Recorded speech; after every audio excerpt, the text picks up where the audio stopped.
Bismillahirrahmanirrahim. Alhamdulillahirabbil alamin.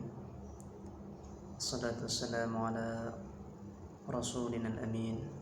Sallallahu wasallam wa baraka alaihi wa ala alihi washabihi ajma'in. Amma ba'du. Subhanaka la ilma lana illa ma 'allamtana innaka antal alimul hakim. Insyaallah kita melanjutkan perkenalan kita dengan surah Al-Fatihah. Yang sebelumnya kita sudah membahas Bismillahirrahmanirrahim,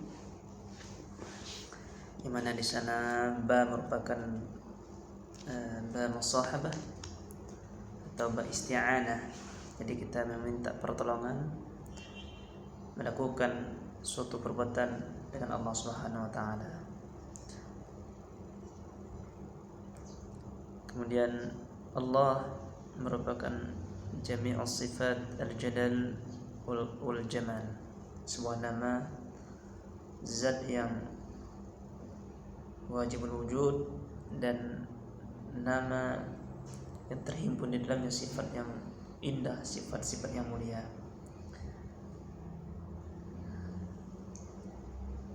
Ayat berikutnya, ayat yang kedua, yaitu dari surah Al-Fatihah, Alhamdulillahirabbil alamin. Segala puji milik Allah, Tuhan semesta alam. Terjemahannya kira-kira seperti itu. Alhamdulillah, segala puji adalah milik Allah. Alhamdu berbentuk mufrad, tapi ketika dimasuki alif lam maka dia akan menjadi semua jenis pujian adalah milik Allah. Ketika kita memuji seorang insinyur yang membangun bangunan yang tinggi, maka sebenarnya kita adalah memuji Allah yang telah memberikan ilham, taufik, ilmu kepadanya. Ketika kita memuji seseorang yang berilmu tinggi, berilmu dalam, maka sebenarnya kita juga telah memuji Allah yang telah memberikan semua pemberian kepadanya. Maka pujian ini adalah semuanya adalah milik Allah Subhanahu wa taala. Bagaimana kita dengan memuji manusia? Memuji manusia tentu boleh jika pujian itu adalah tulus, dibutuhkan dan memberikan pelajaran kepada orang lain. Karena ada juga pujian itu yang membinasakan kita. Rasulullah pernah mengatakan thalathun muhlikat, syuhun muta', 3 perkara yang membinasakan.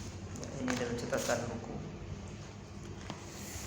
Pertama adalah bakhil, lagi pikir, wa huwa muttaba', dan hawa nafsu ini ikuti. Masya Allah. Kalau berbicara tentang hawa nafsu, ini pembahasan yang benar-benar didalami, benar-benar dikenal, benar-benar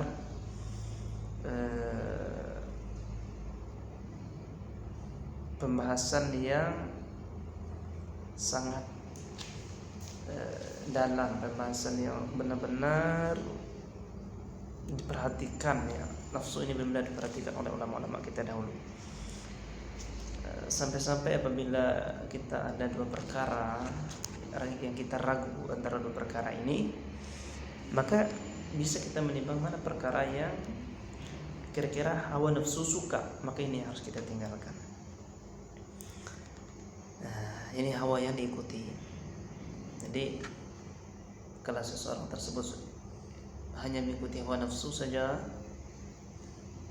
maka dia akan diperbudak. Hawa nafsu keinginan, hawa nafsu pro dan lain sebagainya. Ini harus kita kendalikan.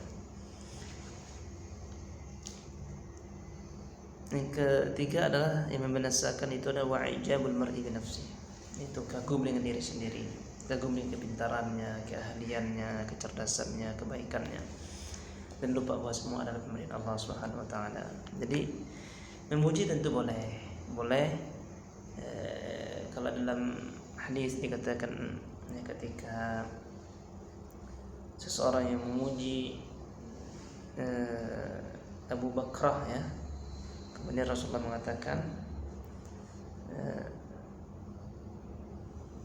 ucapan la ahsibu fulanan wallahu ahsibu, saya menyangka fulan ini baik dan Allah sebenarnya mengetahuinya. Wala uzaki 'ala Allah ahada, dan saya tidak mencucikan seseorang di hadapan Allah. Ya silakan puji dengan ketulusan, dengan sewajarnya saja. Dan yang paling bahaya itu kita dipuji, karena pujian ini adalah ujian. Pujian ini adalah ujian. Dan juga dia bisa membinasakan. Memang sifat dasar manusia ini dia senang untuk dipuji. Tapi ketika terlena dengan pujian, ketika dia tidak dipuji, dia merasa marah, merasa tersinggung. Tentu ini ada yang tidak beres di dalam hatinya. Makanya Rasulullah mengajarkan doa ketika orang memuji. Katanya, Allahumma la tu'akhidni bima yaqulun waghfir li ma la ya'lamun waj'alni khairan mimma yazunnun. Ya Allah, jangan engkau hukum saya disebabkan apa yang mereka katakan, dan ampunilah saya atas apa yang mereka tidak ketahui, dan jadikanlah saya orang yang lebih baik daripada mereka yang mereka sangka. Jadi ini pujian. Jadi pujian ini adalah milik Allah Subhanahu wa taala. Alhamdulillahirabbil alamin. Ini juga merupakan afdal doa. Afdalul zikri la ilaha illallah, afdalul doa alhamdulillah. Dalam sebuah hadis dikatakan seperti itu. Bagaimana kok bisa afdal doa alhamdulillah? Kata para ulama, karena ketika seseorang, jadi doa ini ada yang doa ibadah, ada yang doa masalah, ada doa yang minta sesuatu kepada Allah, dan ada juga doa ini yang berbentuk ibadah. Ketika seseorang mengucapkan alhamdulillah, artinya dia telah memuji Allah yang telah memberikan nikmat kepadanya. Jadi dia berbentuk syukur. Sedangkan syukur ini menuntut ditambah nikmat. Jadi ketika seorang memuji alhamdulillah, dia berarti dia sudah mensyukur nikmat Allah dan mengharapkan nikmat yang baru datang untuknya. Alhamdulillahirabbil alamin. Di dalam Al-Quran ada beberapa surat yang diawali dengan alhamdulillah. Surah Al-Fatihah yang mencakup segala puji bagi Allah, yang pemilik semua alam ini, pemilik semua makhluk. Allah yang memiliki, Allah yang mengatur. Yang kedua dalam surah Al-Kahfi, alhamdulillahilladzi anzala 'ala 'abdihi al-kitab wa lam yaj'al lahu iwaja. Yang mana di dalam surah Al-Kahfi orang